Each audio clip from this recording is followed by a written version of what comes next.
Treasure Island by Robert Louis Stevenson. Retold by Joyce Faraday. Chapter 1. The Sea Chest. I remember as if it were yesterday the old seaman who came to live at our inn. He was tall and strong, and a black pigtail hung down to his shoulder. His hands were rough, and he had a white scar across one cheek. His name was Billy Bones. And when he was drunk, as he often was, we were all afraid of him. He never talked to any of the sailors who called at the inn, and he paid me 4p a month to warn him if I should ever see a sailor with one leg. My father was ill at the time, and I was left to look after Billy Bones. He drank so much that Dr. Livesey warned him that rum would kill him, but he didn't care to change his ways, and when he lay weak and helpless in his bed, he told me dreadful stories of walking the plank, storms at sea, and the wicked deeds of men. He had been the mate on board the pirate ship of Captain Flint. When the captain was dying, he gave Billy Bones a map that showed where his treasure was buried. Since that day, the rest of Flint's old crew had been trying to get hold of the map. It was hidden in Billy Bones's sea chest. One frosty afternoon, an old blind seaman, Blind Pew, called at the inn and asked to be taken to Billy Bones. He gripped Billy's hand as he left, and something passed from his hand to Billy's. Fear filled Billy's eyes when he saw what it was. "Black spot!" he cried. "Jim Hawkins, listen to me. This black spot means that my old shipmates are coming to get me. They're after my map, Jim. They'll kill me." He sprang up as he spoke, and the strain and shock must have been too much. He fell dead at my feet. Billy Bones died without paying his bills. My mother and I took some money from his sea chest to pay what he owed. There was also a bundle of papers, which I took for safekeeping. That very night, a gang of ruffians broke into our inn. My mother and I hid outside and watched as they searched Billy Bones's sea chest. They took the money that remained there, but they seemed to be looking for something else. Unable to find what they wanted, they shouted and raged. I realized that they were after the bundle of papers in my pocket. I went to Dr. Livesey and his friend Squire Trelawney and told them the whole story. When we opened the bundle, we found Captain Flint's treasure map. The squire was very excited.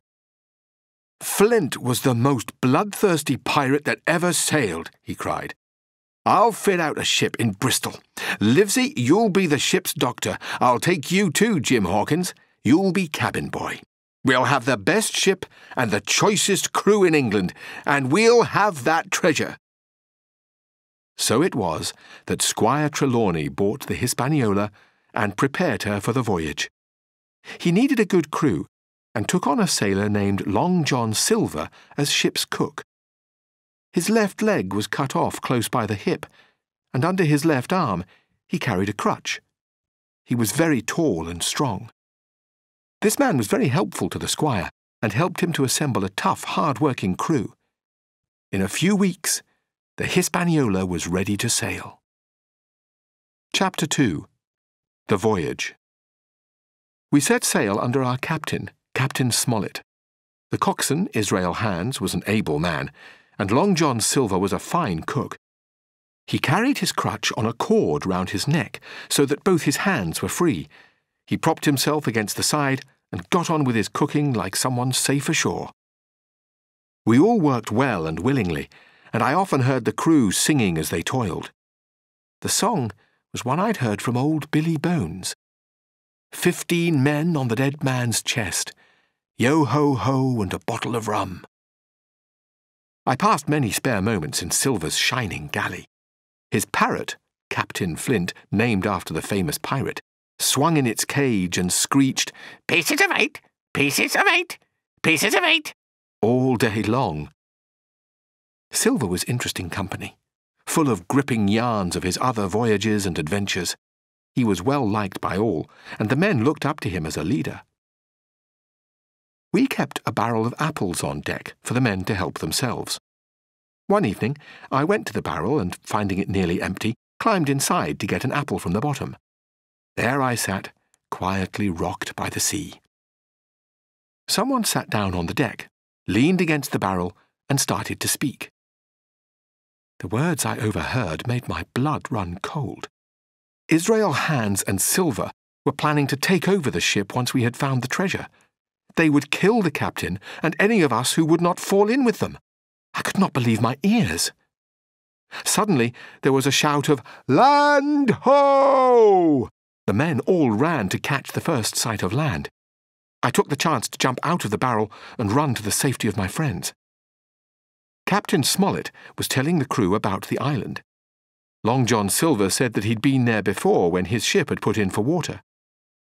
I looked at his smiling face and shuddered. I was now certain that Silver was more than a cheerful ship's cook. He was also a bloodthirsty pirate.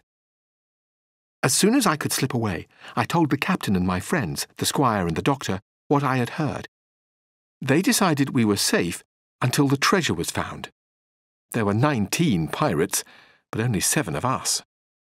When we were ready, we would surprise them and hope to win by catching them unprepared. We now lay off Treasure Island. It looked a gloomy, forbidding place. The lower parts were wooded with rocky peaks jutting above the trees. Even in the sunshine, with birds soaring above, I hated the thought of it. We were anchored in an inlet where trees came down to the water. The air was hot and still, and the men were restless and grumbling. Captain Smollett gave leave for the men to go ashore, which raised their spirits. I believe the silly fellows thought that they would break their shins on treasure as soon as they landed. Long John Silver was in charge of the 2 boats, taking 13 men ashore. I knew I should not be needed on board, and decided to go ashore too. Chapter 3. My shore adventure begins. I ran up the beach into the woods, glad to be free and alone. I sat quietly hidden in the bushes. Hearing voices, I moved nearer to catch the words. I could see and hear Silver bullying a sailor to join the pirates. The sailor angrily refused. Silver's answer was to plunge his dagger into the man and leave him lying dead in the forest. I felt faint. The whole world swam from me in a whirling mist. When I pulled myself together, Silver was wiping his knife on a tuft of grass. I feared for my life if I should be found, so I ran and ran, not caring where. I stopped at the foot of a stony hill. My eye was caught by a movement on the hillside. I could not tell if it was a man or an animal. Here was a new danger I felt I could not face, and I began to run towards the shore. But the creature was fast, and darting from tree to tree, he came closer. I could see now that it was a man, but so wild and strange that I was afraid. As he neared me, he threw himself down and held up his hands as if begging for mercy. My courage returned, and I spoke to him. "Who are you?" I asked. "I'm poor Ben Gunn, I am," he answered. "It's 3 years since I spoke to anyone." I had never seen such a ragged creature. He was dressed in a patchwork of tattered cloth, and his blue eyes looked startling in a face burnt black by the sun. Babbling in a high, squeaky voice, he told me he was rich. Sometimes he spoke sense, and sometimes his words had no meaning. I felt he might be crazy after being alone for so long. He said that he'd been on Captain Flint's pirate ship, and that 3 years before he had come back with some seamen to look for Flint's treasure. When they could not find it, the sailors went off, leaving him alone on the island. When he'd seen our ship, he'd thought that Flint had returned. I told him that Flint was dead, but some of Flint's old shipmates were among our crew. When I spoke of Silver, his face filled with terror. I told him we should have to fight the pirates, and he promised to help us if we would take him back home with us. Our talk was interrupted by gunfire, and we ran towards the sound. Among the trees, we came upon a high wooden fence that ran round a cleared space in the forest. I saw the Union Jack flying from a log house in the clearing. I knew that my friends must have left the ship and were defending themselves in the log house. The battle with the pirates had begun. The Hispaniola lay in the inlet with the Jolly Roger at her mast. On the beach, a group of drunken sailors lolled on the sand. I parted from Ben Gunn and climbed the stockade to join my friends in the log house. They were delighted to see me, for they had feared for my safety. Dr. Livesey told me what had happened after I left the ship. The captain had decided that the time had come to fight it out with the pirates. From Flint's treasure chart, he knew about the log house. Dr. Livesey and one of our men had rowed ashore to find it. There was a freshwater spring by the house, and the high fence made it a good place to defend. They had then returned to the Hispaniola to collect the rest of the faithful crew. They had loaded a small boat with food and ammunition and made a dash for the shore. There was a small group of pirates still on board the ship. When they saw what was happening, they had opened fire on the little boat, and it had sunk in shallow water. The squire's party had waded ashore, but lost half the stores and gunpowder. The doctor was sure the pirates would soon give up the fight. He said they would get ill from too much rum, and with disease from their swampy campsite. I told my friends what had happened to me, and of my meeting with Ben Gunn. Dr. Livesey wanted to know all about him, for we clearly needed help. The leaders of our party were at their wits' end. We had little food, and the pirates could soon starve us out. I was worn out at the end of a hard day, and soon fell asleep. Chapter 4. The Attack. In the morning I awoke to the sound of bustling and voices. Long John Silver himself was approaching the stockade, carrying a white flag. Captain Smollett, suspecting a trick, ordered us to be ready to fire. Silver said he had come to make terms to end the fighting, and he was allowed to come inside the stockade. In the log house, he told the captain that the pirates intended to get the treasure. In exchange for the treasure map, he offered to take us to a safe place off the island. Captain Smollett was not a man to make terms with pirates. Angrily, he told Silver that he and the pirates were done for. Without the map, they had no hope of finding the treasure, and with or without the treasure, not one of them could plot a course to sail the ship home. He ordered Silver to leave. Fury blazed in Silver's eyes, and with curses and threats, he disappeared into the wood. We now prepared for the coming attack, and sat and waited in the baking heat. All at once, musket shots hit the log house, and pirates leapt from the woods and climbed the stockade. Shouts and groans, shots and flashes filled the air. I grabbed a cutlass and dashed outside to join the fight. In moments, we had fought the pirates back. Those who were not killed or injured scurried in the woods for shelter. We ran back to the log house to take stock. 2 of our men had been lost, and the captain was badly injured. We were certain there would be a second attack, so we waited and watched. But all remained quiet. In the lull, I saw Dr. Livesey quietly leave the stockade. I guessed he was going to Ben Gunn. Still no attack came, and I grew weary of waiting. The heat, the blood, and the dust made me restless, and I longed to get away to a cool, fresh place. I knew the captain would never let me go, so when no one was looking, I put 2 pistols in my pocket and slipped out. I ran to the shore and felt the cool wind and watched the surf tumbling and tossing its foam along the beach. Climbing a hill, I could look down on the calm inlet where the Hispaniola lay on an unusually flat sea. In a little boat beside her, I could make out Long John Silver talking and laughing with 2 men on the ship. No words reached me, but the screeching of Silver's parrot was carried on the wind. About sundown, Silver shoved off for shore, and the 2 men left on board went below deck. I was sure that if the pirates could not find the treasure, they would sail away without us. A plan began to grow in my mind. Ben Gunn had told me that he had made a boat and hidden it near the shore. If I could get to the Hispaniola, I could cut her anchor ropes.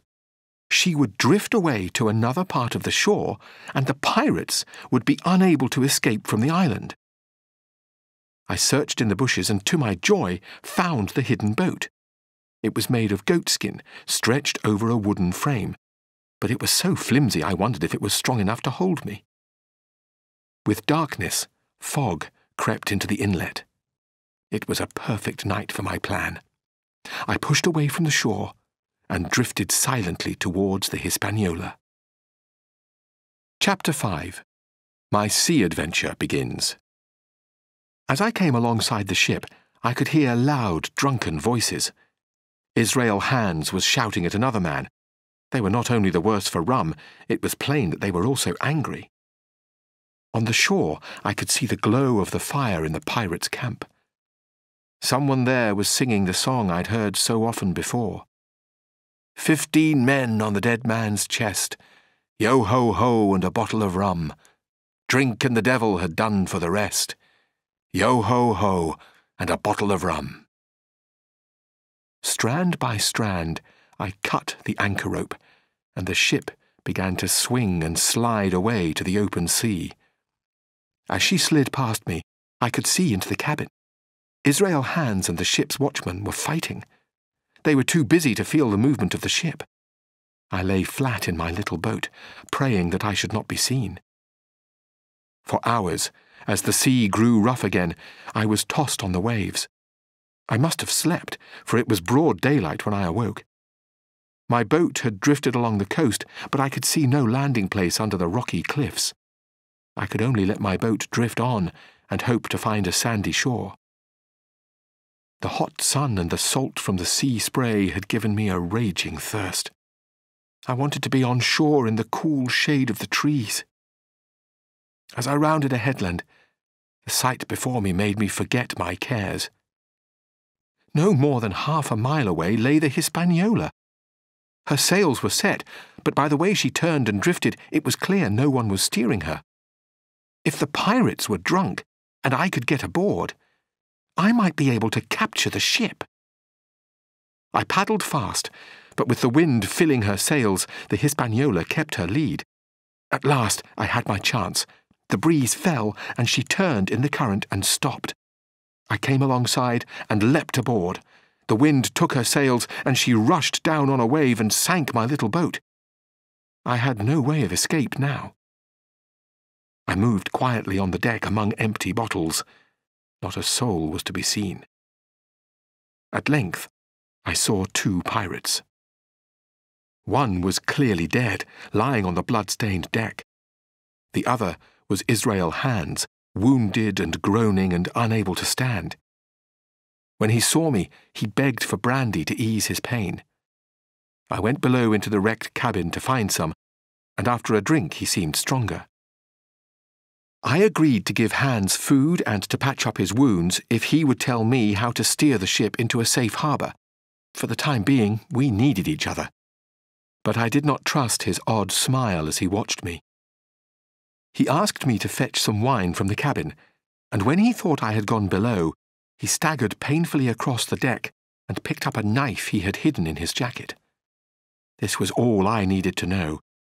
Hands was now armed, and I knew he meant to kill me as soon as we brought the ship ashore. Chapter 6. In the enemy's camp. The beaching was difficult. It took all my care, for I did not want to damage the ship, and so I was too busy to keep watch on Hands all the time. Suddenly, I was aware of danger. Perhaps I had heard a creak or seen a shadow moving with the tail of my eye, but sure enough, when I looked round, there was Hands already halfway toward me. A dagger was in his right hand. I dashed away and pulled a pistol from my pocket. Turning, I took aim and fired. There was no flash. No sound. The powder was wet with seawater. The ship gave a sudden lurch as she hit the shore, and we were both thrown off our feet. Before Hands could stand again, I had climbed the mast. Safe for the moment, I sat in the rigging and put dry powder in my pistols. Hands was slowly coming up the mast after me, his dagger between his teeth.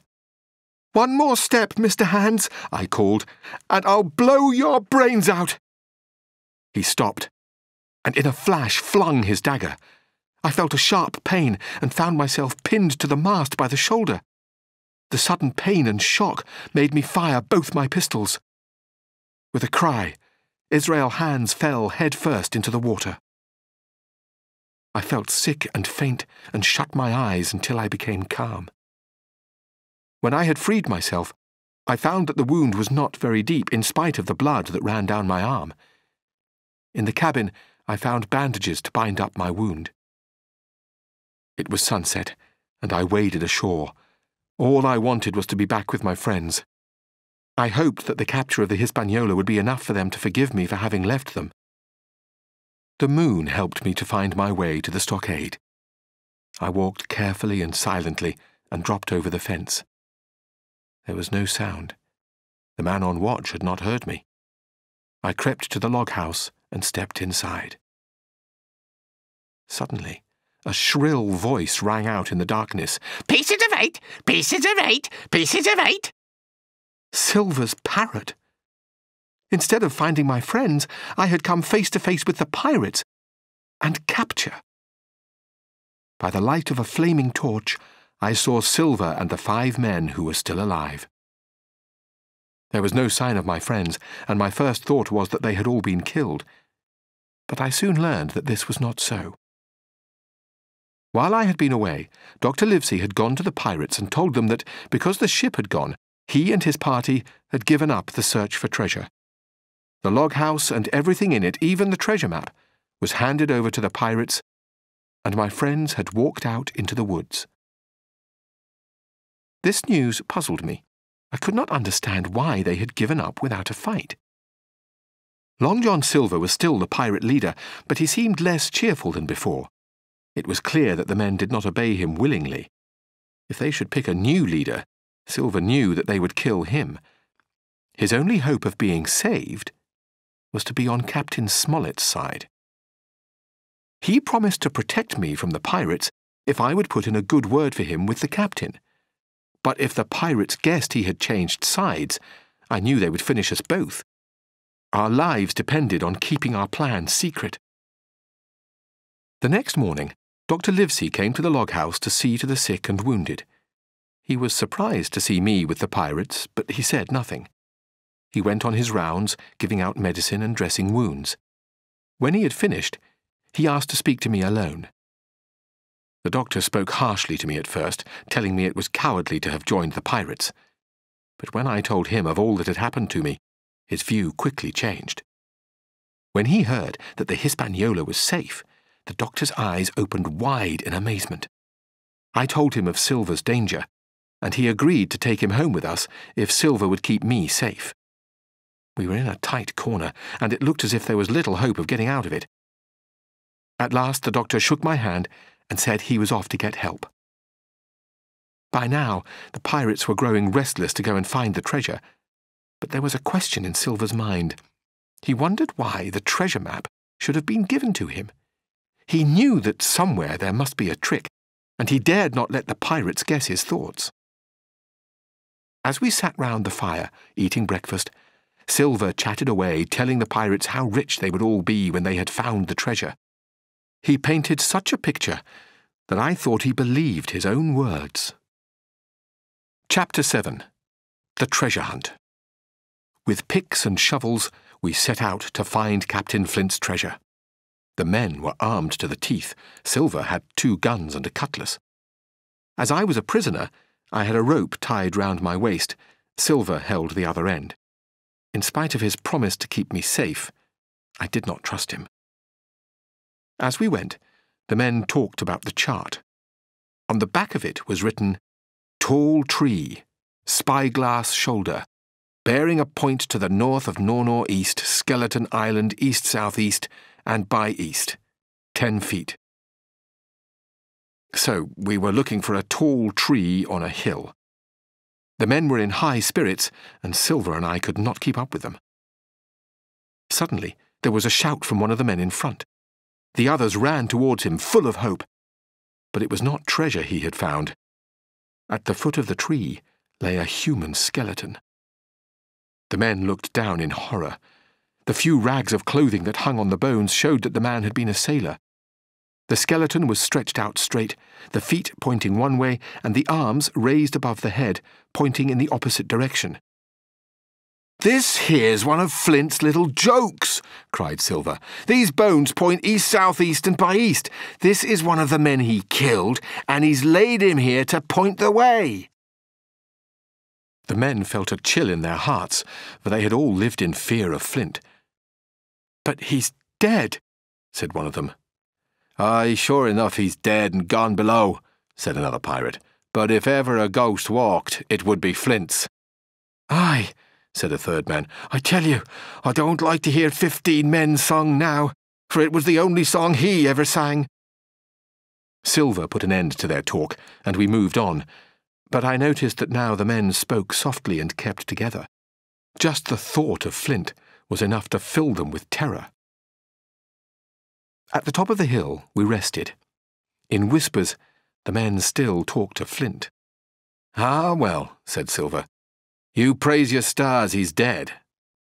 Suddenly, from the trees ahead, a thin, trembling voice struck up the well-known song, "15 men on the dead man's chest, yo-ho-ho, and a bottle of rum." I have never seen men so dreadfully affected as these pirates. The men were rooted to the spot, the colour drained from their faces as they stared ahead in terror. Even Silver was shaking, but he was the first to pull himself together. "I'm here to get that treasure," he roared. "I was never feared of Flint in his life, and by the powers, I'll face him dead." Long John Silver gave them all fresh heart, and they picked up their tools and set off again. We soon saw ahead a huge tree that stood high above the others. The thought of what lay near that tree made the men's fears fade, and they moved faster.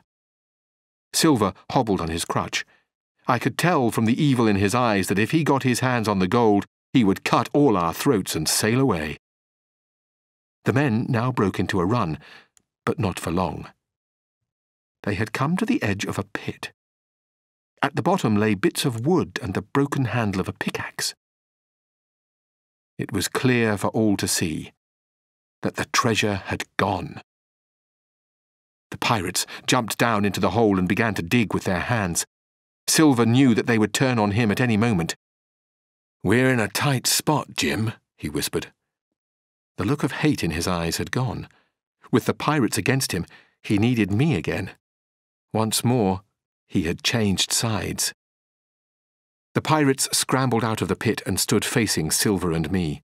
The leader raised his arm to charge, but before a blow was struck, 3 musket shots rang out and 2 pirates fell. The 3 men left ran for their lives. From out of the wood ran the doctor and Ben Gunn, who had saved us in the nick of time. Chapter 8. Last Words. Silver and I were taken to Ben Gunn's cave, where the rest of our party was waiting. It was a happy moment for me to see all my friends again, and my friends were glad to move out of the log house to the safety of Gunn's cave. We now learned the answer to the question that had puzzled Silver and me. Dr. Livesey had found out that Ben Gunn, alone on the island for so long, had discovered the treasure and taken it to his cave. The map, then, was useless. That morning, Ben Gunn had watched from the woods as the pirates set out to seek the treasure. It was his voice that had struck terror into their hearts with his ghostly song. That night, the captain, still weak from his wounds, along with Squire Trelawney, Dr. Livesey and the rest of us, feasted and laughed and rested. Long John Silver, smiling quietly, became the polite and willing seaman I had first known. The next day, we began to pack the treasure into sacks in preparation for loading it aboard the Hispaniola. There was a great mass of gold coins from every part of the world, and transporting it all was a difficult task. It took several days to move this great fortune. With the treasure stowed and plenty of water, we were ready to weigh anchor and set sail for home. Though we were not certain of their whereabouts, We knew there were 3 pirates still on the island. After some deliberation, we decided to leave them a good stock of food, along with some medicine, clothing, and tools, so that they could last until some ship found them. And so we set sail. I cannot express the joy I felt as I watched Treasure Island melt into the distance and disappear over the horizon. We had not enough crew to sail the ship home, and so we made for the nearest port in South America to find some extra men. We dropped anchor and went ashore, happy to be once again in a bright, busy place.